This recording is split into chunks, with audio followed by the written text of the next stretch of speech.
लोग क्लास में जाएंगे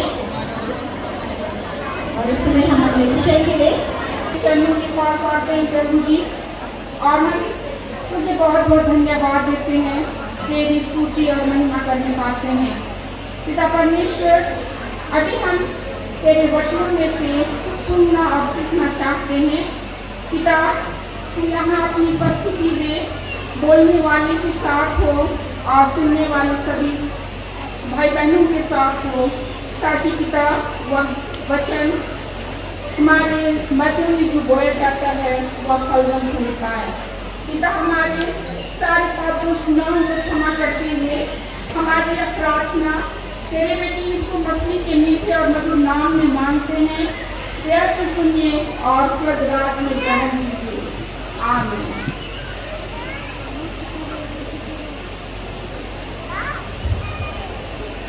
परमेश्वर पिता को बहुत बहुत धन्यवाद देती हूँ कि सेंट्रल डायसिस महिला संघ का प्रथम वार्षिक शिक्षा सम्मेलन में इतनी बारिश के बावजूद भी हम इतनी माताएं बहनें, बेटे बेटियां, भाई बहनें सभी यहाँ उपस्थित हैं और प्रभु के वचनों में से सीख रहे हैं, और उसे जो वचन सीख रहे हैं वह हमारे जीवन में फल लाने वाले बनने पाए।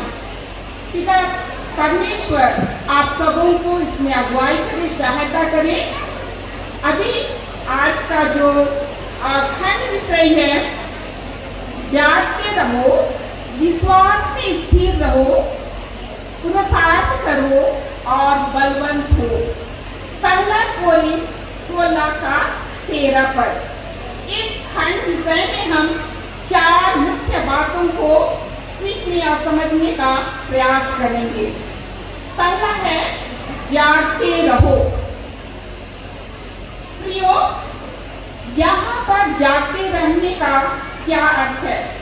क्या कई लोग रात को सोए और आज सुबह उठ करके यहाँ पर आए, क्या वो जागना है? नहीं प्रियो, वह जागना नहीं, वह आत्मिक जागने के बारे में यहाँ पर वचन हमें सिखा रहा है। तो हमें आत्मिक रूप से क्यों जागना है, किस प्रकार से जागना है और किन कारणों से जागना है, इसे हम समझने और सीखने का प्रयास करेंगे। पहला है, यीशु आने वाला है, इसलिए हमें जागते रहना है। मत्ती 24:42 पर यहाँ पर वचन कहता है, इसलिए जागते रहो क्योंकि तुम जानते नहीं कि तुम्हारा प्रभु किस दिन आएगा। प्रियो, हम सब अंत के दिनों में जी रहे हैं और प्रभु यीशु का दूसरा आगमन होने वाला है, और जो जागते रहेंगे वही प्रभु के साथ बादलों में उठा लिए जाएंगे। एक बार यीशु के चेले प्रभु से पूछते हैं दूसरे आगमन के बारे में, तब प्रभु यीशु उन्हें उन दिनों के बारे में कुछ विशेष बातों को बताते हैं और उन्हें जागते रहने और आत्मा में सचेत रहने को कहते हैं। मत्ती 24:36 के अनुसार प्रभु ने उन्हें बताया, उस दिन को, उस घड़ी को, अर्थात यीशु के पुनरागमन के दिन के बारे में कोई नहीं जानता, ना तो पुत्र ना स्वर्गदूत, केवल पिता जानता है। यीशु नूह के समय का उदाहरण देते हुए शिष्यों को समझाते हैं कि जिस प्रकार नूह का समय था, बाढ़ आई और सभी मनुष्यों को बहा ले गई जो नूह के जहाज में नहीं चले थे, क्योंकि उन्हें जल प्रलय की चेतावनी का कोई असर नहीं हुआ। वे इसी प्रकार खाते पीते रहे और अपने मनोरंजनों में व्यस्त रहे। उन्हें जल प्रलय के आने का कोई भी आभास नहीं था। प्रभु यहाँ हमें सिखाते हैं कि इसी प्रकार हमारे प्रभु का आगमन होगा, जब हमें आभास भी नहीं होगा और प्रभु यीशु आ जाएंगे। इसलिए मत्ती 24:42 में वचन कहता है, जागते रहो क्योंकि तुम जानते नहीं हो कि तुम्हारा प्रभु किस दिन आएगा। आज प्रभु हमसे यहाँ उपस्थित सम्मेलन में जितनी भी बहनें हैं, माताएं हैं, भाई हैं, बेटी बेटियां हैं, सभी से कहना चाहते हैं कि तुम सदा आत्मा में जागते रहो क्योंकि प्रभु का आना निकट है। प्रियो, हम यह न सोचें कि प्रभु को आने में अभी देरी है, वह समय अब बहुत निकट आ पहुंचा है। इसलिए उसके आने के लिए हमें आत्मा में सचेत रहना है, निरंतर प्रार्थना करते हुए वचन को थामे रहना है। ऐसा ना हो कि हम सोते रहें और प्रभु आ जाएं। यहाँ पर सोते रहने का मतलब है कि हम सांसारिक कामों में लगे हों, अपने जीवन के मनोरंजनों में लगे हों और आत्मा में सोते रहें और प्रभु आ जाए और हम यहीं रहकर कहीं नाश न हो जाए। इसलिए हमें निरंतर प्रार्थना करते रहना है। प्रभु के आगमन के लिए पूरी आत्मा से, पूरे मन से, पूरे समर्पण के साथ हमें तैयार रहने की आवश्यकता है। प्रियो, अपने मनों में, अपने विचारों में परमेश्वर के स्वभाव और उसकी पवित्रता को शामिल करते हुए हमें उसके मार्गों पर चलते हुए सांसारिक लोभ लालसाओं से संभलते हुए हमें उसके आगमन के लिए जागते और प्रार्थना करते रहना है।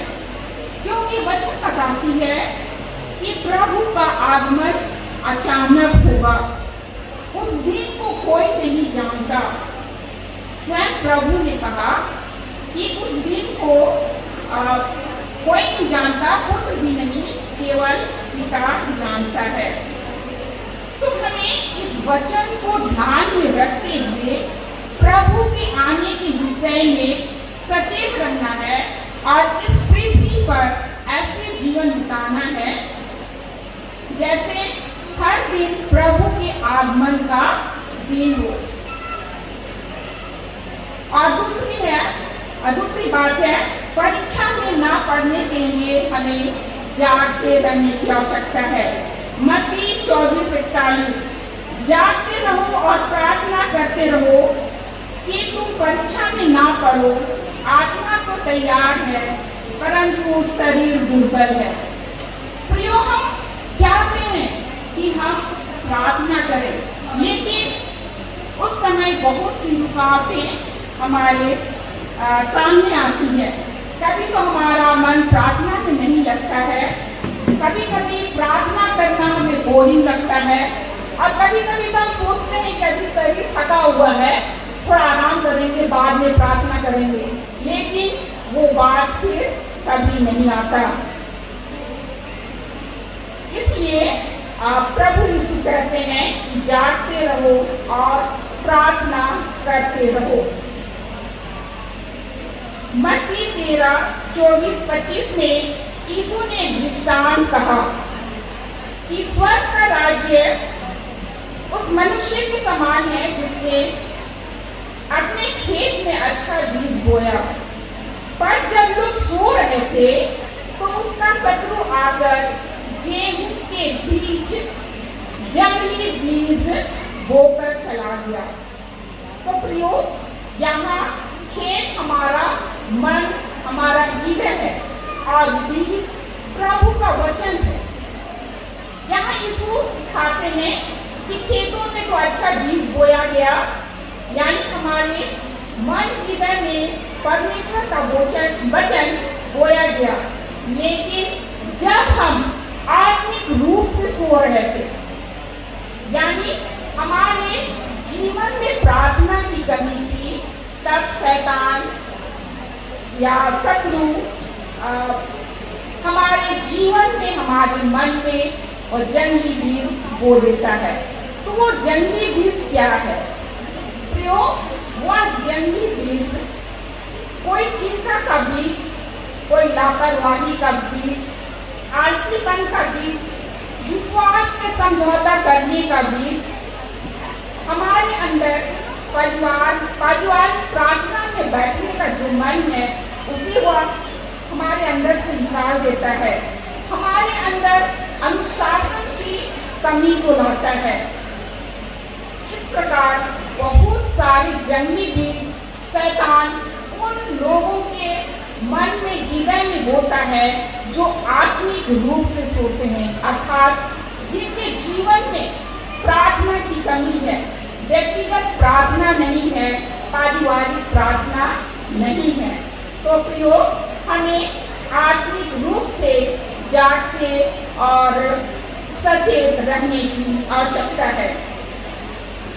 हम लोग पतरस का उदाहरण देखेंगे कि जब यीशु पतरस से कहते हैं कि तू मेरा 3 बार इनकार करेगा, तो इस बात को पतरस को सीरियसली ले करके प्रभु से प्रार्थना करना चाहिए था कि प्रभु, आपने तो ऐसा कहा, लेकिन आप मुझ पर अनुग्रह करें कि मैं इस प्रकार का पाप, यानी आपका इनकार करने का पाप मैं ना करूं। लेकिन पतरस ने ऐसा नहीं किया, वह ओवर कॉन्फिडेंस में रहा और इससे कहा, नहीं प्रभु, मैं आपका इनकार कभी नहीं करूंगा। लेकिन उसने, हम सभी जानते हैं कि उसने 3 बार प्रभु का इनकार किया। तो वह परीक्षा में क्यों पड़ा? क्योंकि वह जागते हुए प्रार्थना नहीं किया। इसलिए प्रियो, हमें हमेशा जागते रहना है और प्रार्थना में लगे रहना है। और तीसरा है, मनुष्य के पुत्र यानी यीशु मसीह के सामने खड़े होने के लिए हमें जागते रहने की आवश्यकता है। लूका 21 का 36 पद में वचन कहता है, इसलिए जागते रहो और हर समय प्रार्थना करते रहो कि तुम सब आने वाली घटनाओं से बचने और मनुष्य के पुत्र के सामने खड़े होने के योग्य बनो।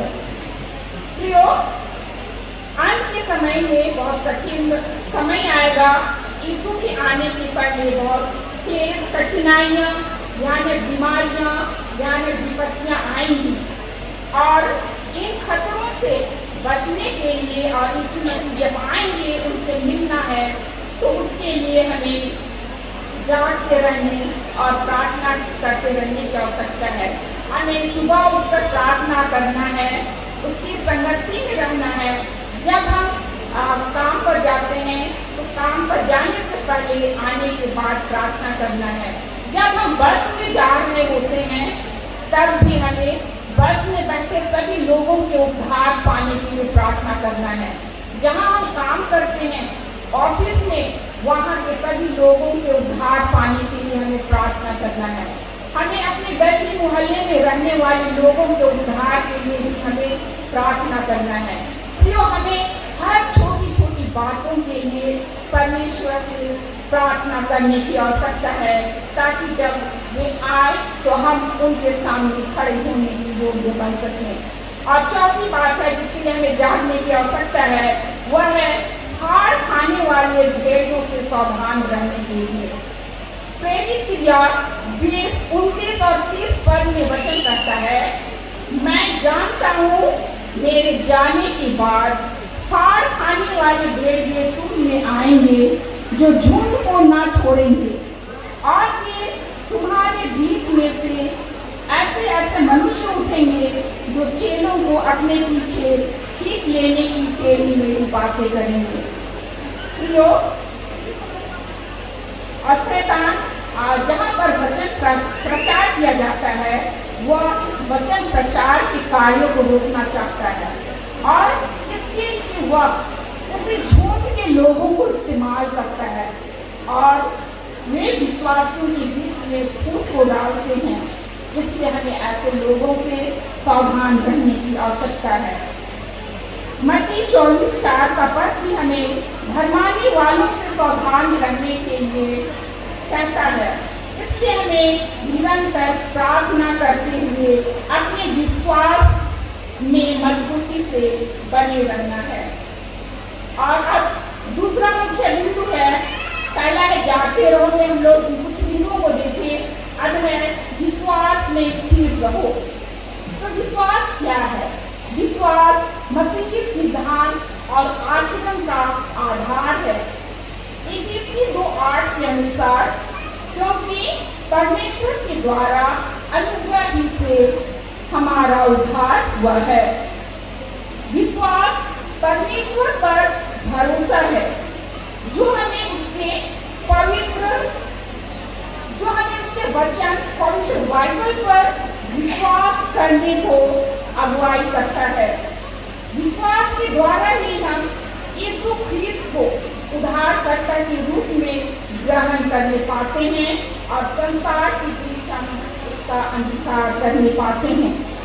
इब्रानी 11:1 के अनुसार, अब विश्वास आशा की हुई वस्तु का निश्चय और अनदेखी वस्तुओं का प्रमाण है। हमारे लिए यह विश्वास करना अनिवार्य है कि परमेश्वर का अस्तित्व है और वह अपने खोजने वालों को प्रतिफल देता है। रोमी 10:17 में वचन कहता है, तो विश्वास सुनने से और सुनना मसीह के वचन से होता है। जैसे जैसे हम बाइबल की घटनाओं को पढ़ते हैं, वैसे वैसे हमारा विश्वास दृढ़ और मजबूत होता जाता है। और जब हम वचन के प्रचार को सुनते हैं तो हमारा विश्वास और भी दृढ़ होता जाता है। तो विश्वास का मतलब परमेश्वर के विश्वास में स्थिर रहना और यह विश्वास करना कि परमेश्वर ने बाइबल में जो कुछ कहा है वह पूरा करेगा। बाइबल में जो वायदे वो लिखे हैं वो हर एक वायदे को पूरा करेगा। और हम सभी कहते हैं कि हम परमेश्वर पर विश्वास करते हैं, तो प्रियो, यह विश्वास केवल बोलने से नहीं होगा, लेकिन हमें परमेश्वर पर अगर हम कहते हैं विश्वास करते हैं तो हमें परमेश्वर के राहों में उनके बताए रास्तों पर चलने की आवश्यकता है। परमेश्वर के रास्ते और हमारे रास्ते अलग अलग हो सकते हैं। हमारे रास्ते में कभी कभी झूठ भी हो सकते हैं, लेकिन परमेश्वर के रास्ते सत्य के हैं। कभी कभी हम सोचते हैं कि अगर हम सच बोलेंगे तो कहीं हमें फाइन भरना पड़ेगा, हमारा नुकसान हो जाएगा, हमारे रिश्ते खराब हो जाएंगे, और हम सच नहीं बोलते हैं। अगर हम सच बोलते हैं तो हम परमेश्वर पर विश्वास करते हैं, उनके बताए राहों पर चलते हैं, तो परमेश्वर आप ही इन समस्याओं के बीच में हमारे लिए रास्ता वो निकालेगा। तो इसलिए हमें परमेश्वर पर विश्वास और भरोसा करना बहुत ही जरूरी है। हम लोग अय्यूब के बारे में जानते हैं कि अय्यूब परमेश्वर के विश्वास में स्थिर और खरा व्यक्ति था। उसे महाविपदा का सामना करना पड़ा, उसके सारे बच्चों की अचानक मृत्यु हो जाती है, उसकी सारी संपत्ति का नष्ट हो जाता है और उसकी पत्नी भी उसको भला बुरा कहती है, लेकिन वह फिर भी परमेश्वर के विश्वास में स्थिर रहा। वह अपने मुंह से कोई भी परमेश्वर के लिए कोई भी अपशब्द या बुरी बातें या कहेंगे पाप नहीं किया, और समय के पूर्णता में परमेश्वर ने उसके सारे दुखों को दूर किया और उसको जो उसके पास पहले था उसे वह डबल आशीष वो उन्हें देता है।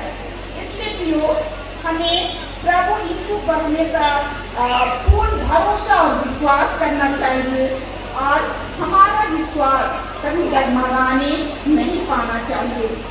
इसीलिए वचन कहता है जागते रहो और विश्वास में स्थिर रहो।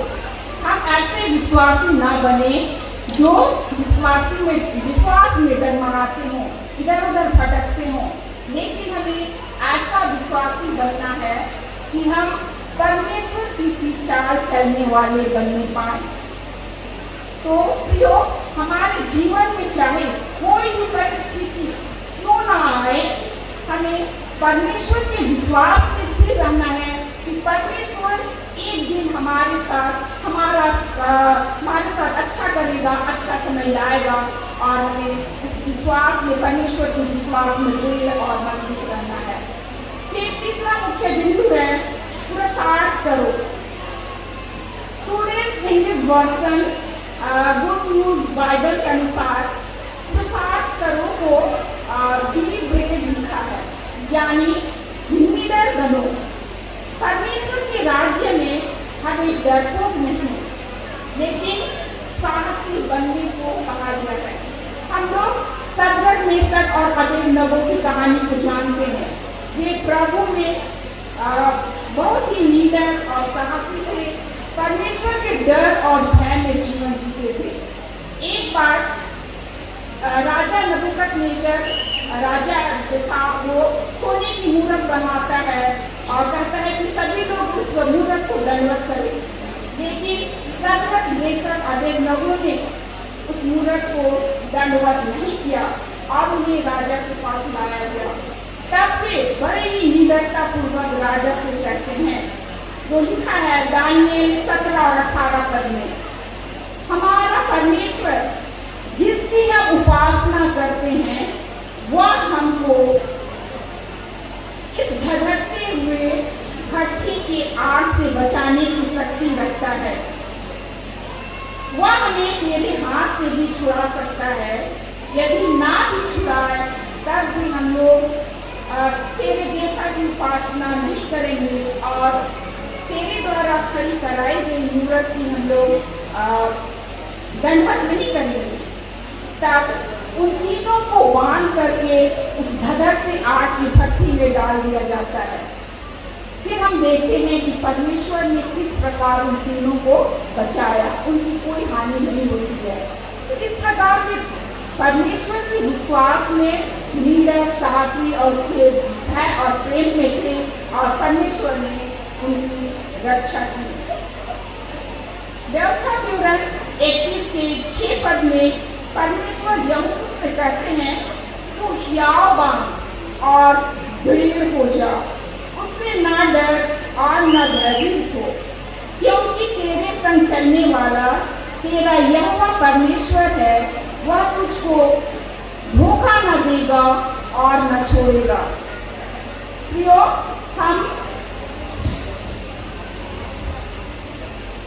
प्रियो, वचन यह स्पष्ट करता है कि विश्वासियों को परमेश्वर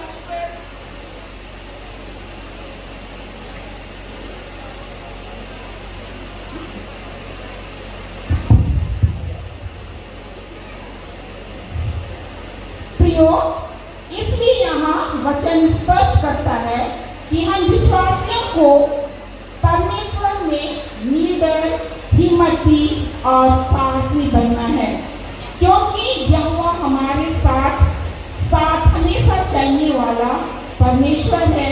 वह हर परिस्थिति में हमारे साथ रहता है, हमारी सहायता करता है, हमारी मदद करता है।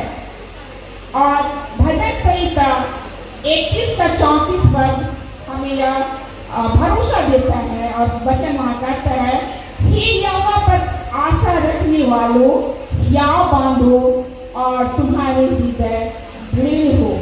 इस प्रकार से हम वचन में देखते हैं कि हमें परमेश्वर के डर, भय में रहते हुए हमें निडरता पूर्वक अपने जीवन में आगे बढ़ना है। और परमेश्वर कहते हैं कि हर परिस्थिति में वो हमारे साथ रहते हैं, हमारी सहायता करते हैं। और चौथा मुख्य बिंदु है बलवंत हो। यहाँ नहीं कही गई है प्रियो, बल्कि आत्मिक ताकत की बात हो रही है। इसे हम एक कहानी के द्वारा समझने का प्रयास करेंगे। 3000 साल पहले की बात है।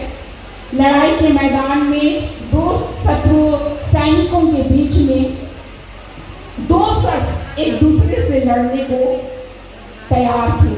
एक तरफ कम उम्र का दौड़ था, वह पेशे से चरवाहा था, और दूसरी तरफ गोलियत जो लंबा चौड़ा हट्टा खट्टा था, और जिसकी ताकत के सामने, जिसके ताकत का कोई दूसरा जोर नहीं था, और उसके कवच का वजन 57 केजी था, और वह साथ में एक बड़ा भाला और एक बड़ी तलवार भी रखता था। लेकिन हम लोग देखते हैं कि दाऊद के पास कोई भी हथियार नहीं था। दाऊद के पास सिर्फ उसका गोफन ही उसकी हथियार थी। और फलिस्ती दानव जब देखता है इस्राएलियों की ओर से उसका सामना करने के लिए, उसको चुनौती देने के लिए एक लड़का है, तो वह उससे अपनी बेइज्जती लगती है, और वह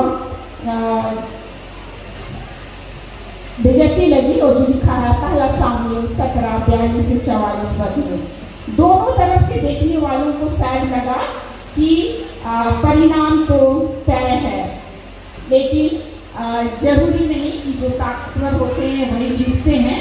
और इसमें हम देखते हैं कि दाऊद जीतता है, वह परमेश्वर की ताकत से वह जीतता है। और वो कहता है मैं सेनाओं के यहोवा के नाम से तेरे पास आता हूँ, जो इस्राएली सेना का परमेश्वर है। प्रियो, यहाँ पर हमें बलवंत कौन करता है, या हमें परमेश्वर की ओर से ही ताकत और सामर्थ हमें मिलती है। प्रियो, जब हम जीवन की कठिनाइयों और मुश्किलों का सामना करते हैं, तब कभी कभी हम नकारात्मक सोच हमारे जीवन में हावी हो जाता है, और हम कठिनाइयों और मुश्किलों का सामना नहीं कर पाते। अगर हम परमेश्वर पर पूर्ण भरोसा और विश्वास रखते हैं, तो हमारे पास सभी कठिनाइयों और मुश्किलों का सामना करने का, दृढ़ता से सामना करने का हमें शक्ति होगा। इसके लिए परमेश्वर के वचन की आवश्यकता है। परमेश्वर का वचन ही है जो हमें बल प्रदान करता है। यशायाह 12:2 में लिखा है, यहोवा मेरा बल और भजन का विषय है। प्रियो, हर दिन जब हम परमेश्वर के वचन को अध्ययन करते हैं, तो हम हर दिन अपने जीवन में तरोताजा को महसूस करते हैं। परमेश्वर का वचन हमारे आत्मिक जीवन के लिए आत्मिक भोजन है। जिस तरह स्वस्थ रहने के लिए हमें पौष्टिक आहार की आवश्यकता होती है, उसी तरह हमें आत्मिक जीवन के लिए आत्मिक भोजन यानी परमेश्वर का वचन की जरूरत होती है। दुख, तकलीफ, परेशानियां तो हमारे जीवन में आती हैं और आती ही रहेंगी, इनसे हम किनारा नहीं कर सकते हैं। इन्हीं परेशानियों के साथ हमें अपने जीवन में आगे बढ़ना है, और जिसके लिए हमें ताकत और जीवन में मार्गदर्शन की आवश्यकता है। और यह ताकत और यह मार्गदर्शन तो हमें परमेश्वर के वचन से ही मिलता है, और हम प्रभु में बलवंत होते हुए अपने जीवन की हर एक परेशानियों का सामना करते हुए हम आगे बढ़ पाते हैं। प्रियो, आज के वचन में हमने 4 बातों को सीखा। हम लोग जागते रहो, हमें हर समय अपने जीवन में आत्मिक रूप से जागते रहने की आवश्यकता है, क्योंकि प्रभु का आगमन निकट है, और हम लोग प्रभु के आगमन के दिनों के लिए ही तैयारी कर रहे हैं। और हमें अपने विश्वास में स्थिर रहना है, परमेश्वर के वचन में स्थिर रहना है, और हमारे लुथेरन विश्वास में स्थिर रहना है। हमें डगमगाना नहीं है और हमें पुरुषार्थ करना है। पुरुषार्थ यानी हमें निडरता के साथ परमेश्वर के वचन में आगे बढ़ते जाना है और हमें प्रभु के वचन से ही वह शक्ति और सामर्थ्य मिलती है अपने जीवन में आगे बढ़ने के लिए। तो प्रियो, हम रोज रोज अपने जीवन में वचन का अध्ययन करें और हर रोज के जीवन में हम आत्मिक भोजन प्राप्त करते हुए हम अपने जीवन के हर एक संघर्षों को लड़ते हुए हम आगे बढ़ने पाएं। पिता परमेश्वर इस छोटे वचन पर बहुत आशीष दे। आमीन। हम प्रार्थना करेंगे। हे सर्वशक्तिमान दयालु पिता, हम इस समय तेरे चरणों के पास आते हैं। प्रभु जी, आपको धन्यवाद देते हैं कि आपने वचन की आशीष हमें से हर एक को दिया है। पिता परमेश्वर, अभी हमने तेरे वचन में से जो कुछ भी सुना सीखा पिता, उसे केवल हम एक कान से सुनिए और दूसरे कान से निकालने वाले ना हो पिता, लेकिन हम उसे अपने मन हृदय में रखने सकें और पिता परमेश्वर रोज के जीवन में हम तेरी निकटता में आने पाए, तेरे विश्वास में दृढ़ और मजबूती के साथ खड़े रहने पाए। पिता परमेश्वर, तू होने दे कि सभी बहनें और माताएं पिता तेरे विश्वास में दृढ़ और मजबूत रहते हुए, तेरे वचन से बलवंत होते हुए अपने जीवन को, अपने परिवार को तेरी अगुवाई में बढ़ाने पाए। पिता परमेश्वर, हमारे सारे पाप दुष्ट गुनाहों को क्षमा करते हुए हमारी यह प्रार्थना तेरे यीशु मसीह के मीठे और मधुर नाम में मांगते हैं। दया से सुनिए और स्वर्ग राज में ग्रहण कीजिए। आमीन। धन्यवाद।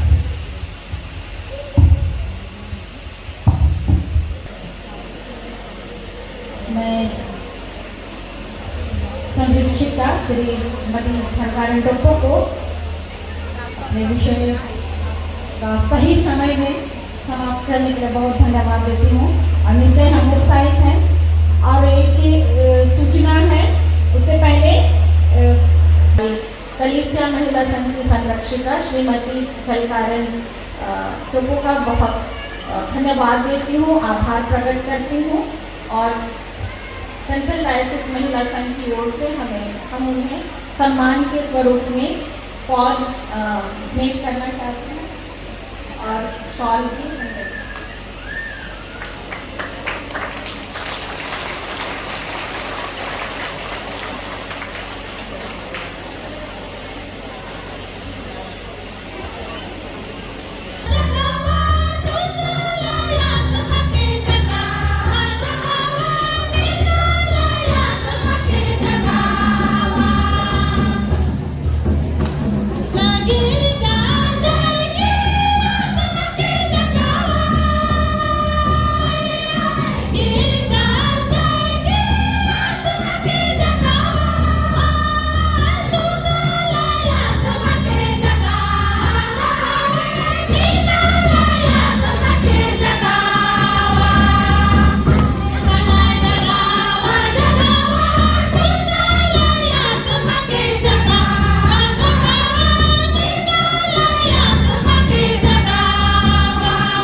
आनंद के साथ हर प्रकार से धीरज और सहनशीलता दिखाओ।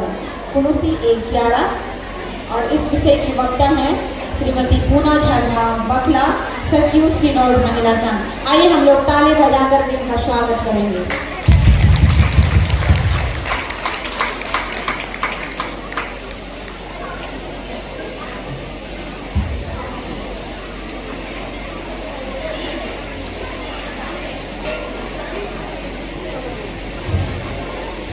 सभी को यीशु सहाय जाग रहे थे ना सब लोग?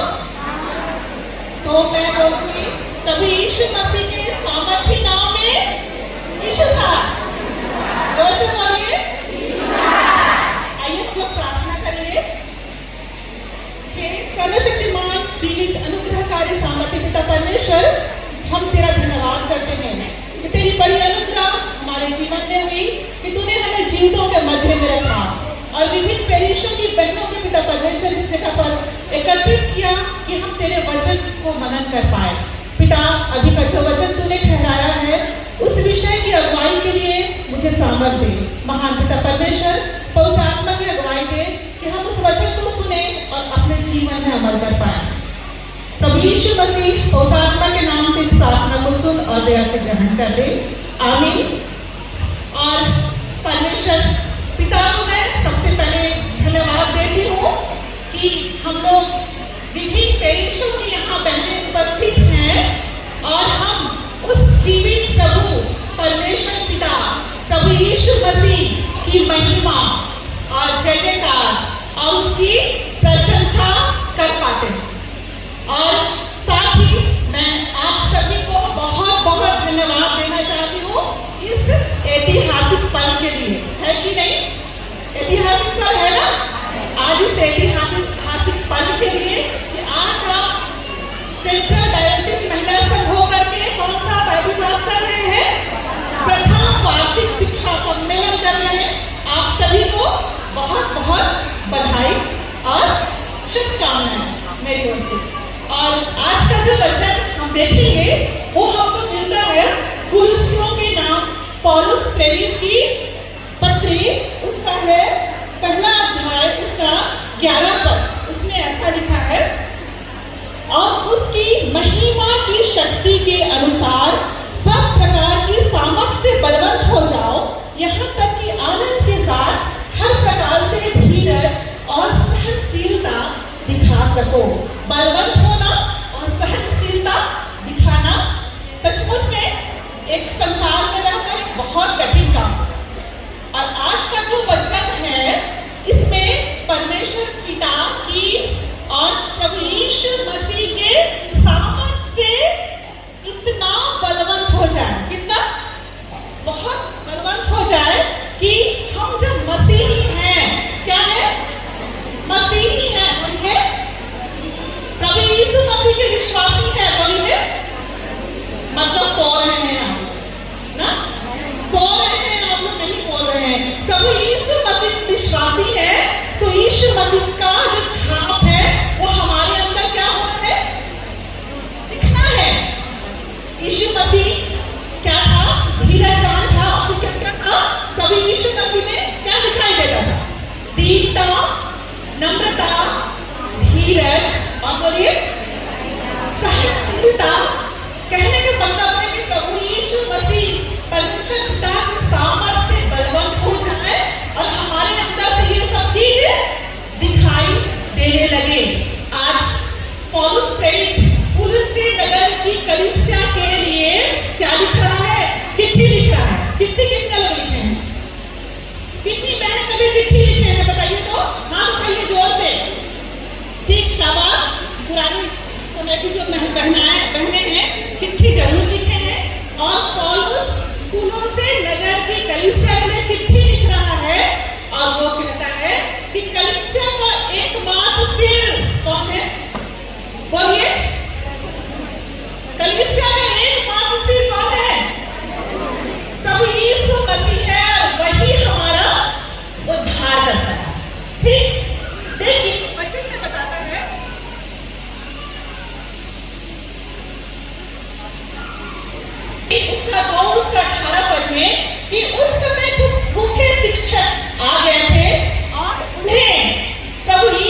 संगठन और दूसरी मिनिस्ट्री से प्रभावित होकर बहुत पैसा कमाते हैं, लेकिन मसीह में मेरे प्रिय बहनों, आज हम अपनी कलीसिया जो हमारी north western gospel evangelical Lutheran कलीसिया है, इसके अंदर की महक को हमें पहचानना है और आज उसी महक की खोज में रहना है। आज हमें इसकी सेवा करना है, क्योंकि वचन कहता है 21:4 उसका 1 में कहता है, जिस बुलाहट में तुम बुलाए गए हो उसी के योग्य चाल चलो। बोलिए तो एक बार जोर से, जिस बुलाहट में तुम बुलाए गए हो उसी के योग्य चाल चलो। आज हमारी बुलाहट किसमें है? नॉर्थ वेस्टर्न कलीसिया में। तो आज हमें किसकी सेवा करनी है? आज हमें अपनी कलीसिया के अंदर की महक को पहचानना है और उसकी सेवा पर जोर देना है। मसीह प्रियो, आज अगर हम लोग वचन में जाएंगे तो वचन में लिखा है कि उसकी महिमा की शक्ति से सब प्रकार की सामर्थ्य से क्या होना है? बलवंत होना है। आज अगर हम लोग उसकी महिमा की बात करेंगे तो उसकी महिमा का तात्पर्य है कि परमेश्वर पिता और प्रभु यीशु मसीह के जो गुण हैं, और वह गुण है कि वह सामर्थी क्या है? प्रभु यीशु मसीह क्या है? सामर्थी। और उस सामर्थ से हमको अपने आप को क्या करना है? भरना है और बलवंत होना है, और इससे हमें धीरज और सहनशीलता हमारे अंदर में दिखाई देगी। मसीह में प्रियो, आज अगर हम लोग परमेश्वर पिता की बात करेंगे तो परमेश्वर पिता को वचन कहता है निर्गमन 33:20 में कि परमेश्वर को किसी ने नहीं देखा है। लेकिन क्या हम उसकी सामर्थ्य की बात कर सकते हैं? कर सकते हैं कि नहीं? कैसे कर सकते हैं? वचन हमारा जीवित बाइबल जो है इस बात की गवाही देता है कि परमेश्वर पिता क्या है? सामर्थी है। आप अगर अध्याय उत्पत्ति उसका 1 में यदि पाएंगे तो उसमें लिखा हुआ है कि उत्पत्ति 1 अध्याय को आप पढ़ेंगे तो उस पर परमेश्वर सृष्टिकर्ता परमेश्वर क्या है? सृष्टिकर्ता परमेश्वर है। उसने अपने अंदर की सामर्थ को किससे प्रकट किया? मुंह के द्वारा, अपने हाथों के द्वारा, ठीक है। और इस दुनिया को, खूबसूरत दुनिया को कैसे बनाया? अपने होठों के द्वारा, अपने हाथों के द्वारा। ये उसकी महिमा को प्रकट करता है मसीह में प्रियो। और आज इसी प्रकार अगर हम यीशु मसीह की बात करेंगे तो यीशु मसीह की सामर्थ्य इस प्रकार से हम देखते हैं कि उसने 4 दिन के सड़ते गलते लाजर को क्या किया? क्या किया? उसमें क्या आ रहा था? बदबू आ रहा था, दुर्गंध आ रहा था। उसकी सामर्थ, प्रभु यीशु मसीह की सामर्थ, वह लाजर के पास में जाता है और बोलता है कब्र से क्या हो जा? निकला। और देखिए आज प्रभु यीशु मसीह की सामर्थ कैसे प्रकट होती है और वह लाजर उस जगह से निकल आता है। मसीह में प्रियो, वह प्रभु यीशु मसीह की सामर्थ को आप बहुत रूप में देखते हैं। हवा और तूफान को उसने किससे शांत किया? अपने मुंह के द्वारा शांत किया। तो आज हम यदि वचन को पढ़ेंगे तो बहुत सारी बातें जो प्रभु यीशु मसीह की सामर्थ को बताता है, परमेश्वर की सामर्थ को बताता है। और उस सामर्थ से जब आज हम प्रभु यीशु मसीह के विश्वासी हैं, उससे हमको क्या होना है? बलवंत होना है। मसीह में प्रियो, आज हम प्रभु यीशु मसीह के साथ बलवंत हो जाएंगे। आज हमने मोबाइल देखा है, मोबाइल को अगर चार्ज में चढ़ाते हैं, स्विच ऑन नहीं करते हैं तो क्या होगा? ऑन होगा? नहीं होगा। आज हमें बलवंत होना है, अपने आप को प्रभु यीशु मसीह की संगति में रखना है। पहली बात बोलिए, आज हमको बलवंत होने के कौन कौन सी बातें करना है? पहली बात, प्रभु यीशु मसीह की क्या में रहना है? बोलिए, इधर में देखिए, प्रभु यीशु मसीह की संगति में रहना है। दूसरी बात, प्रभु यीशु मसीह पर पूर्ण विश्वास करना है।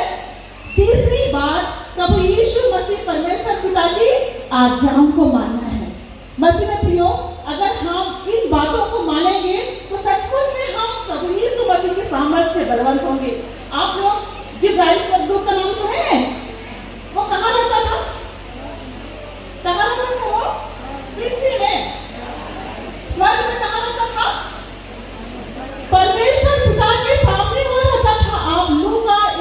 19 में पाएंगे, वह कहता है कि मैं जिब्राइल हूँ जो परमेश्वर पिता के सामने में खड़ा रहता हूँ। कहाँ रहता हूँ? परमेश्वर पिता के सामने खड़ा रहता हूँ। और जिब्राइल में कहने का मतलब है वो परमेश्वर पिता के सामने में खड़ा रहता था और परमेश्वर की बातों को मानता था। कौन सी बात? कि तू पृथ्वी में जा, संदेश दे, बोलता था ना, बोलता रहा होगा, तब तो पृथ्वी में जाता था। और जैसे ही वो पृथ्वी में जाता था, कौन? बोलिए, जिब्राइल दूत जाता था। पहला शब्द क्या होता था? बोलिए, पहला शब्द मत डर, भयभीत मत हो। क्यों? क्योंकि उस जिब्राइल स्वर्गदूत जब परमेश्वर की संगति में रहता था, परमेश्वर के सामने रहता था, परमेश्वर के पास में रहकर उसकी आज्ञा को मानता था, सचमुच में उसकी संगति का असर किस पर था? जिब्राइल स्वर्गदूत पर था।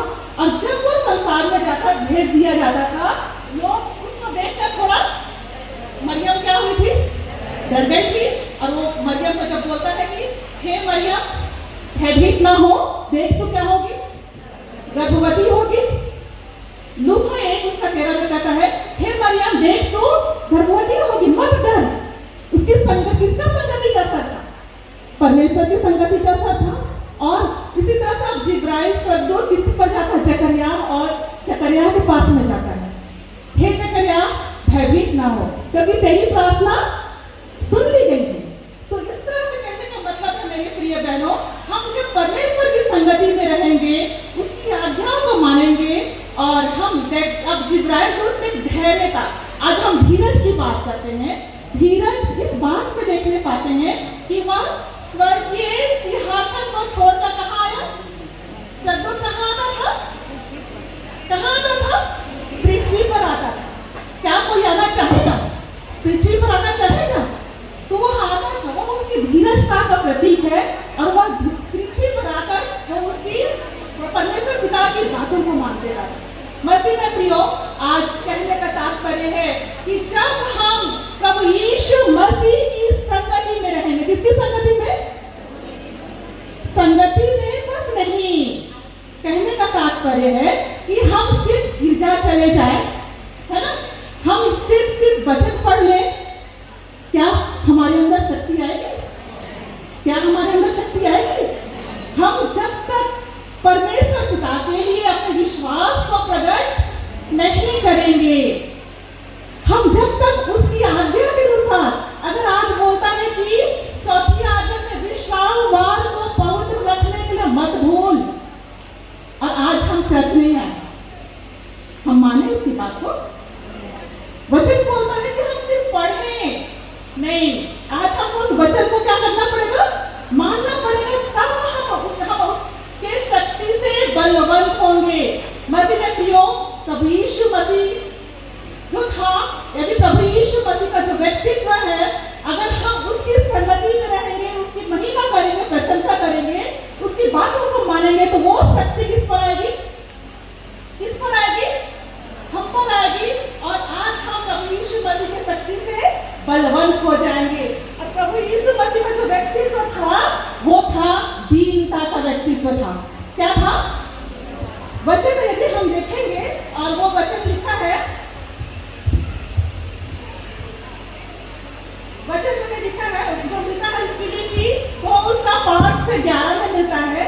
उसने अपने आप को शून्य कर दिया और दास का स्वरूप धारण किया और मनुष्य की समानता में हो गया, और वो अपने आप को इतना दीन किया, नम्र किया कि वह पृथ्वी में आकर हमें हमारे लिए क्या दे दिया? दीनता का उदाहरण दिया। मसीह में प्रियो, मेरे पास सिर्फ आधा घंटे का समय बताया गया है, इसलिए मैं बातों को जल्दी बोलना चाह रही थी कि प्रभु यीशु मसीह जो था, वह धैर्य भी रखता था। क्या था? धैर्य रखता था। आप यदि वचन में देखेंगे, जो मैं इस बात में लिखी थी, वो वचन में हम पाते हैं कि जब प्रभु यीशु मसीह को पकड़ने के लिए लोग गए, तो क्या प्रभु यीशु मसीह को पकड़ने के लिए लोग गए, तो प्रभु यीशु मसीह उसका विरोध किए? नहीं किए। वो उसने कहा, और वो वचन है, हमको मिलेगा, उसे कर। अगर हमें कोई पकड़ने को जा रहा है तो हम क्या करते हैं? क्या करते हैं? मारते हैं या तो हम भाग जाए। ठीक है, भागेंगे ना आप लोग? लेकिन प्रभु यीशु मसीह बोलता है जिस काम के लिए तू आया है उसे तू कर। कहने का मतलब प्रभु यीशु मसीह आज हमको भी इस बात की शिक्षा देता है कि हम हर बात में धैर्य और सहनशीलता दिखाएं। मसीह में मेरे प्रिय बहनों, जब 1857-58 की बात है, जब सिपाही विद्रोह हुआ, उस समय हमारे कलीसिया का जो प्रथम बपतिस्मा प्राप्त एक व्यक्ति का नाम बताइए, क्या नाम था? पागल नवीन डोमन, है ना? तो हम नवीन डोमन की बात करेंगे। जब उसे पकड़वाने के लिए, जब उसको मारने के लिए कुछ विरोधी तत्व के लोग आए, उसकी माँ के धीरज के बारे में बताना चाहूंगी। उसकी माँ धीरज धरी, उसने उन विरोधियों के साथ में पंगा नहीं लिया। लेकिन क्या किया उसने? उसने किया कि नवीन डोमन को उसने चटाई में लपेट के कहाँ रख दिया? कोने में रख दिया। आज इस धैर्य की बातों को हमको, हम माताओं को सीखना है। और आज हमें प्रभु यीशु मसीह को धैर्य रखा और उसकी शिक्षा को हमें लेना है। मसीह में प्रिय, धैर्य का मतलब क्या होता है? सब्र करना या इंतजार करना। और वचन होता है कि आनंद के साथ सब्र और सहनशीलता दिखाओ। सहनशीलता क्या होता है? सहनशीलता के अंदर नम्रता भी छुपा है। सहनशीलता के अंदर क्या छुपा है? दीनता भी छुपा है। आज प्रभु यीशु मसीह को जब पकड़ने आया गया तो वचन हमें मिलता है यशायाह उसका 3 से 7 में लिखता है, जब यीशु को मारा गया, थूका गया, कोड़े मारा गया, सताया गया, तो भी वह शांत रहा और अपना मुंह नहीं खोला। जिस प्रकार भेड़ बंद होने के समय और भेड़ी ऊन कतरने के समय चुपचाप और शांत रहती है, वैसे ही उसने भी अपना मुंह ना खोला।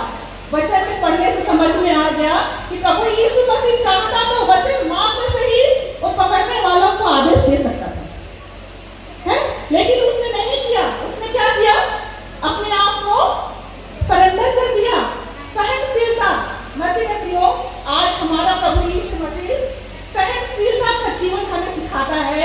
और आज हम देख पाते हैं, आप मणिपुर की घटना को देख पाते हैं, वहां किस तरह से मसीही बहनों के साथ में अत्याचार किया। ये तो हमारे लिए छोटी सी बात है मसीह में मेरे प्रिय बहनों, उसमें घबराने की बात नहीं है, उसमें चिंता करने की बात नहीं है, पर उसमें धैर्य और सहनशीलता की बात है। क्योंकि मसीहियों के साथ ये सताव आएगा। अंत का समय जैसे जैसे नजदीक होता जाएगा, मसीहियों के साथ में सताव आता जाएगा। और आप इस तरह से समझ जाओ कि अब अंत का घड़ी क्या है? निकट है। और जिस दिन हम उस न्याय के सिंहासन में खड़े होकर, मसीह प्रिय बहनों, उस मणिपुर की वो बहनें जिनके साथ अत्याचार हुआ था, वो बहनें भी उस न्याय के सिंहासन में खड़ी होगी। और उस बात को आप जानते हैं कि जिन्होंने वो अत्याचार किया उनका क्या हश्र होगा और क्या दंड मिलेगा। मसीह में प्रिय, इस तरह का जब सताव हमारे मसीहियों के साथ में आता है, ऐसे समय में हमको धीरज धरना है और सहनशीलता दिखाना है। मसीह में प्रियो, आप जब संसारिक जीवन में रहते हैं, खास करके हमारी जो बहनें खेतीहार बहनें हैं, वो खेती करती हैं, तो क्या आज हमने धान लगाया और दूसरे दिन फसल काटा? नहीं। हमको कितना दिन लगता है फसल काटने में? 3 महीना, 3.5 महीना लगता है। तो जब हम छोटी सी बातों में धैर्य रखते हैं, आज हमारे पेट में जब बच्चा पनप रहा होता है, शिशु पनप रहा होता है, महिलाएं कितने दिन इंतजार करती हैं? 9 महीना इंतजार करती है। जब हम छोटी छोटी बातों में इंतजार कर सकते हैं, सहनशीलता दिखा सकते हैं, धैर्य दिखा सकते हैं, दीनता दिखा सकते हैं, तो क्या आज हम प्रभु यीशु मसीह जो कहते हैं जब तुम मसीही हो तो तुम्हारे अंदर से क्या दिखना है? धैर्य और सहनशीलता दिखना है। आप इब्रानी 10:36 में पाएंगे, क्योंकि तुम्हें धीरज धरना आवश्यक है ताकि परमेश्वर की इच्छा को पूरी करके तुम प्रतिज्ञा का फल पाओ। किसकी इच्छा पूरी करना है? किसकी इच्छा पूरी करना है? आपके पास में समस्या आ रही है, आपके पास में कष्ट आ रहा है, तो उस समय क्या करना है? हमको धीरज धरना है। क्यों धीरज धरना है? तब यीशु मसीह धीरज धरा क्योंकि उसको इस बात को पता था कि वो मृत्यु उपरांत कहाँ जाएगा? किसके पास जाने वाला है? पिता के पास जाने वाला है। आज हम भी मृत्यु उपरांत कहाँ जाएंगे? तो हमें क्या करना है? क्या करना है? धीरज धरना है। आज हमको धीरज धरना है हर परिस्थितियों में। मसीह आज हमारे पास मरियम के जीवन को आप देखते हैं, जब सद्दूत बोलता है कि हे मरियम तू क्या होगी? गर्भवती होगी। क्या मरियम का विवाह हुआ था? नहीं हुआ था। और जब उसको ये बोला गया कि तू गर्भवती होगी, निश्चय ही वो बहुत कष्ट में रही होगी। आप और हम इस बात को समझ सकते हैं। किसका डर था उसको? समाज का डर रहा होगा कि वो कैसे वो मां बन सकती है। लेकिन पवित्र आत्मा की सामर्थ उस पर थी। उसने क्या किया? धीरज रखा और धीरज रखने के उपरांत उसने एक बहुत अच्छा फल, एक उद्धार करता तो क्या कर पाई? क्या कर पाई? जन्म ले पाई। आज हमको उद्धार करता तो जब हम इस बात को सीख पाते हैं कि मरियम ने उद्धार करता को जन्म दिया है, तो आज हमें भी धैर्य और सहनशीलता की बात दिखाना है। मसीह में मेरे प्रिय बहनों, आज इसी तरह से आज नाना प्रकार की समस्या जब हम इस संसार में रहते हैं, आज हमारी बहुत सी ऐसी बहनें हैं जिसने अपने पति को खो दिया होगा। आज बहुत सी ऐसी बहनें हैं जिसके परिवार से कोई प्रियजन की मृत्यु हो गई हो। आज बहुत से ऐसा परिवार है जिसके परिवार में बहुत भयानक रोग से ग्रसित कोई हमारे घर के लोग होंगे। आज हमारे परिवार की बहुत सी ऐसी बहनें हैं जिसके परिवार में पति शराब पीकर पत्नी को मारता है। आज बहुत सी ऐसी बहनें हैं जिसके परिवार को दुष्ट आत्मा ने घेर रखा है। और बहुत से ऐसे परिवार होंगे यहाँ पर मसीह में मेरे प्रिय बहनों, जिसके परिवार में आर्थिक तंगी हो सकती है, जिसके परिवार में पैसे की कमी हो सकती है, जिसे 2 वक्त की रोटी भी मुश्किल से मिलता होगा। और मसीह में मेरे प्रिय बहनों, ऐसे ही समय में हमको परमेश्वर के इस वचन को याद करना है जो मिलता है इब्रानी 10:36 में, क्योंकि तुम्हें क्या रखना आवश्यक है? धीरज रखना आवश्यक। बोलिए, क्योंकि तुम्हें, जोर से बोलिए, धीरज धरना आवश्यक है ताकि परमेश्वर की इच्छा को पूरी करके प्रतिज्ञा का फल पाओ। मसीह में मेरे प्रिय बहनों, आज हम रो रहे हैं पारिवारिक परेशानियों के साथ में। मरियम मगदलीनी और सलोमी और मरियम कभी यीशु मसीह के कब्र के पास में गई। क्या वे हंसते हंसते गई? क्या कर रही थी? रो रही थी। तो उस समय मरियम मगदलीनी जब यीशु के कब्र को झांकती है तो उसे क्या दिखाई देता है? कौन दिखाई देता है? 2 सद्दूत। वो रोते रोते झांकती है। सद्दूत अंदर से बोलता है, हे नारी तू क्यों रोती है? मरियम क्या कहती है? उसने मेरे प्रभु को उठा के ले गया है, पता नहीं वे कहाँ उन्हें रखे हैं। जैसे ही वो बोलती है, वो पीछे मुड़कर देखती है तो क्या कौन दिखता है? कौन दिखता है? वचन आप पाएंगे और वचन लिखा है यूहन्ना 20:11-15। और जैसे ही रोते रोते वो मुड़ती है, यीशु मसीह दिखाई देता है, लेकिन वो पहचानती है? नहीं पहचानती है। और यीशु मसीह बोलता है, हे नारी तू क्यों रोती है? मसीह में मेरे प्रिय बहनों, आज परिवार में समस्या है। इस तरह से समस्या है। आज कभी यीशु मसीह आपके बगल में है। कहाँ पर है? आपके बगल में है और वह बोल रहे हैं, हे नारी तू क्यों रो रही है? आज प्रभु यीशु मसीह आपको सांत्वना और ढाढ़स देता है। मसीह में मेरे प्रिय बहनों, आज इसी तरह हमारा जीवन है और आज हमें इसी समय हमें अय्यूब के जीवन के हिसाब से अपने जीवन को स्मरण करना है कि अय्यूब के जीवन में भी नाना प्रकार की समस्याएं थी और वह अंत तक धीरज रखा। और वचन हमें अय्यूब की किताब में मिलता है, इस प्रकार उसने धीरज रखा और उसने दुगुना आशीष को प्राप्त किया। मसीह में मेरे प्रियो, आज हमारे परिवार में किसी की मृत्यु मृत्यु हो गई है, आज हम उस मृत्यु को अन्यथा ना लें। हम तकलीफ में हैं, दुख में हैं, खेदित हैं, परेशान हैं, लेकिन वो हमारा जो जीवन है, वचन बोलता है कि तुम्हारा जीवन 70 वर्ष का है। भजन संहिता 90:10 में कहता है तुम्हारा जीवन कितने साल का है? सबको जाना है, सबको मृत्यु का सामना करना है। हम निराश और हताश ना हो। आप लोग वर्मा देश की उस डॉक्टर की धर्म पत्नी को जानते हैं कि नहीं? कितने लोग जानते हैं? आप बताइए। वर्मा देश की डॉक्टर की धर्म पत्नी को कितने लोग सुने हैं इसके बारे में? नहीं सुने हैं?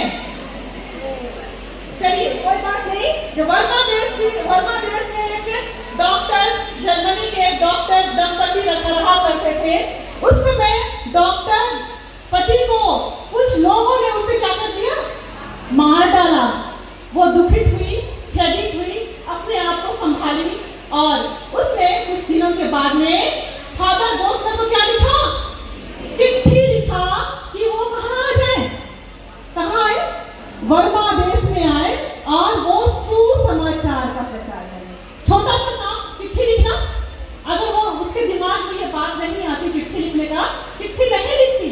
उसने चिट्ठी लिखा और वे भारत के भूखंड में आए वर्मा देश जाने के लिए। किसी कारणवश वे वर्मा देश नहीं जा पाए। कहाँ चले आए? वो कहाँ चले आए? रांची चले आए। अगर वो फादर बोस्टर को चिट्ठी नहीं लिखती, क्या आज जो हम यहाँ पर हैं, क्या आज आप जो यहाँ पर हैं, यहाँ पाए जाते? नहीं पाए जाते ना। तो आज हम सोचते हैं कि तकलीफ में है, दुख में है, लेकिन मसीह में प्रिय बहनों, परमेश्वर की योजना उस मृत्यु के पीछे थी कि वह फादर बोस्टर को चिट्ठी लिखे और उसने लिखा। और आज हमारी कलीसिया में या जीएल कलीसिया में मिलाकर लाखों लोग, कितने लोग? लाखों लोग प्रभु यीशु मसीह के विश्वासी हैं। परमेश्वर पिता का धन्यवाद हो। आज उसी तरह से आज हमारे परिवार में पैसे की कमी है, हम दुखित हैं, खेदित हैं, हमारे पास पैसे नहीं है, घर के जीवन को हम कैसे आगे चलाएं?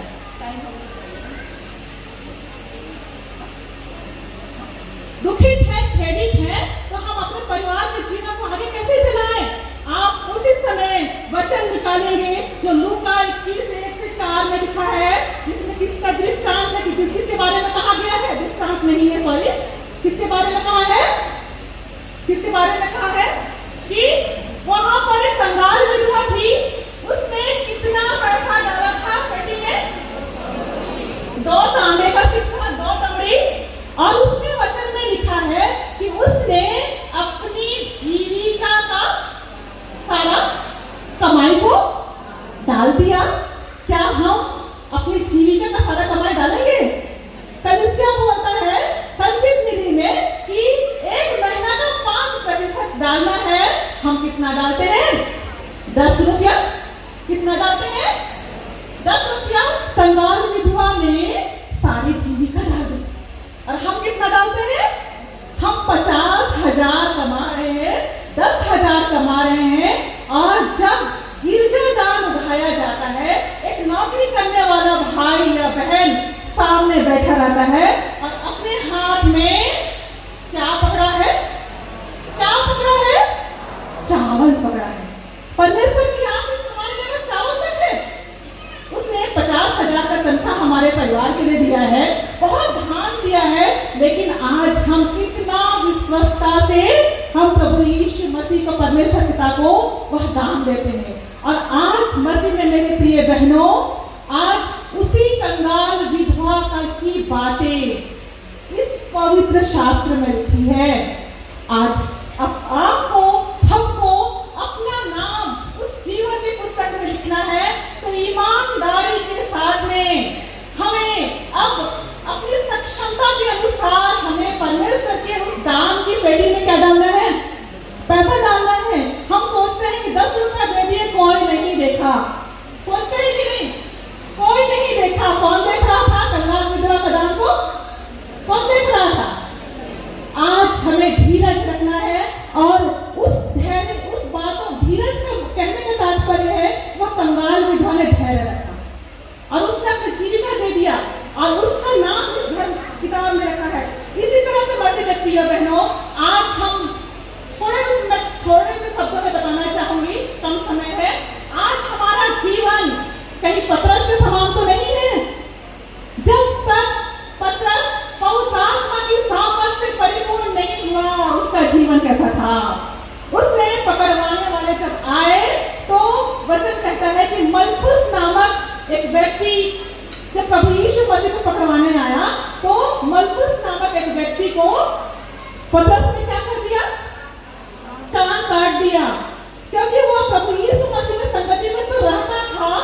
लेकिन प्रभु यीशु मसीह पर पूर्ण विश्वासी नहीं था। वचन कहता है, अभी वचन का मैं पढ़ने नहीं बता रही हूँ, वचन कहता है कि वह अल्पविश्वासी था। पानी में जब चलने लगा, यीशु को देखकर क्या करने लगा? क्या किया? चलने लगा। वो क्या हुआ? डूबने लगा। और प्रभु यीशु मसीह बोलता है, हे अल्पविश्वासी, तुमने क्यों विश्वास नहीं किया? आज प्रभु यीशु मसीह के साथ में रहते हुए भी उसने प्रभु यीशु मसीह कितनी बार इनकार किया? 3 बार इनकार किया। आज हम लोग गिरजा जाते हैं, आराधना के गीतों को बहुत भक्ति के साथ जोर गा लेते हैं। क्या हम आत्मा और सच्चाई के साथ प्रभु परमेश्वर की महिमा करते हैं कि नहीं? ये बात मायने रखता है। जोर से गाना गा लेना माने नहीं है, गिरजा जाने माने सिर्फ माने नहीं है, लेकिन हमारा सम्मान किसके साथ होना है? प्रभु यीशु मसीह के साथ होगा, तभी हम उस धैर्य को और सहनशीलता को दिखा पाएंगे। अंत में एक बात कहना चाहूंगी कि जैसे ही पतरस पवित्र आत्मा पेंटिकोस्त के समय में पवित्र आत्मा को अपनी आंखों से आते हुए देखा। कैसे आया पवित्र आत्मा? जीव के रूप में, पट्टी हुई जीव के रूप में, आंख के रूप में पवित्र आत्मा को उसने क्या किया? देखा। और उसके बाद वो पवित्र आत्मा की सामर्थ से परिपूर्ण हुआ। उसके बाद पतरस का जीवन क्या हो गया? क्या हुआ? उसने सुंदर नामक फाटक, मंदिर के फाटक के पास में कौन बैठता था? लंगड़ा बैठता था। लंगड़ा क्या करता था? भीख मांगता था। देखा कि वो लंगड़ा है, जन्म का लंगड़ा है।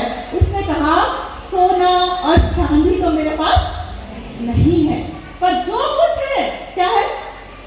यीशु मसीह का नाम। सोना चांदी मेरे पास नहीं, जो कुछ है वो देता हूँ।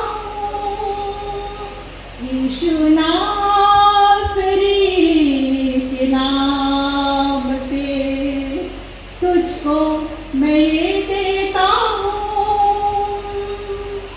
चल तो मसीह के नाम से, उछल तो मसीह के नाम से, यीशु के नाम से उठकर वो चलता है। किसके नाम से चला? यीशु मसीह के नाम से वो जन्म का लंगड़ा चलता है। वो सामर्थ की आई प्रभु मसीह ने दी हो। आज वही सामर्थ आपको पवित्र बपतिस्मा के द्वारा दिया है। आप में भी वही सामर्थ है, आप भी चंगाई को कर सकते हैं। इसी तरह से आज जब याफा में दोरकास वाले जीवन को देखते हैं, उसने क्या किया? वह दोरकास को क्या कर दिया? मरे हुओं में से जीवित कर दिया। और एक अंत में बताना चाहूंगी कि उसने जब पतरस को रोम में पकड़ लिया गया कुछ विरोधी तत्वों, क्योंकि शैतान को अच्छा काम पसंद नहीं आएगा, पतरस पकड़ लिया गया और उसे क्रूस पर चढ़ाया जाने लगा। पतरस बोलता है, मैं इस योग्य नहीं कि मैं प्रभु यीशु मसीह के समान सिर ऊपर और पैर नीचे करके क्रूस पर लटक जाऊं। मुझे सिर नीचे और पैर ऊपर करके क्या किया जाए? क्रूस पर लटकाया जाए। वो पवित्र आत्मा की सामर्थ जिसने एक समय में कान को काटा था, एक व्यक्ति ने कान को काटा था, जिसने प्रभु यीशु मसीह का इनकार किया था, आज वही पतरस प्रभु यीशु मसीह के नाम से शहीद होने के लिए क्या हो गया है? तैयार हो गया है। और यही है मसीह परमेश्वर की सामर्थ, पर प्रभु यीशु मसीह की सामर्थ यदि हमारे जीवन में आएगी, हमारा जीवन भी पतरस के समान बदल जाएगा और हमारे जीवन में धैर्यता और सहनशीलता और दीनता और नम्रता दिखाई देगी। प्रकाशित वाक्य 2:10 में कहता है, प्राण जाने तक विश्वासी रह, तो मैं तुझे जीवन का मुकुट दूंगा। समय नहीं है, मैं अपने वाणी को इसी जगह में विराम देती हूँ। परमेश्वर सारी बातें जो आज वचन के द्वारा बताया गया है, एक एक के मन और हृदय की रक्षा करे और हमारे जीवन में बहुत अच्छी अगुवाई करे। आमीन।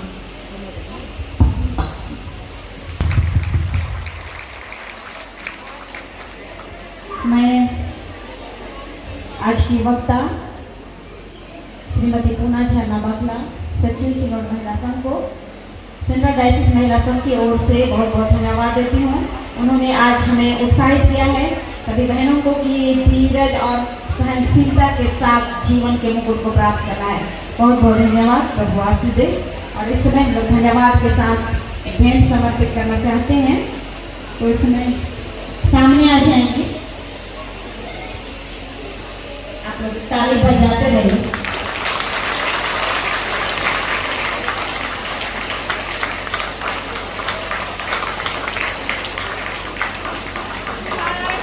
इसमें सहाय बहुत धन्यवाद सबों को। और ये समय सामूहिक भजन का है। और